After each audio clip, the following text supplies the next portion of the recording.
नमस्कार सहकारी मित्रांनो, माझ्या यूट्यूब चॅनलला आपल्या सर्वांचं पुन्हा एकदा हार्दिक स्वागत आहे. आपण जर सरकारी कर्मचारी असाल किंवा कुठेही शासकीय सेवेत नोकरीला असाल तर ही खास बातमी आपल्यासाठी आहे. आज जुन्या पेन्शन योजनेसंदर्भात विधानसभेमध्ये चर्चा झाली. यामध्ये ठाण्याचे आमदार संजय केळकर, काँग्रेस आमदार बाळासाहेब थोरात, वांद्र्याचे भाजप आमदार आशिष शेलार सहभागी झाले होते.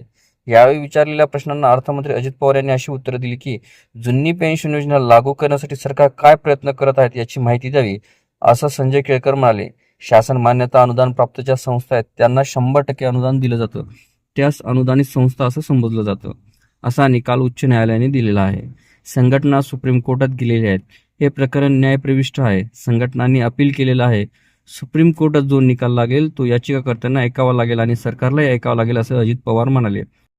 व्हिडिओ सविस्तर बघण्यासाठी कृपया आपण डिस्क्रिप्शन बॉक्समध्ये दिलेल्या लिंकवर क्लिक करा आणि संपूर्ण व्हिडिओ पाहावा.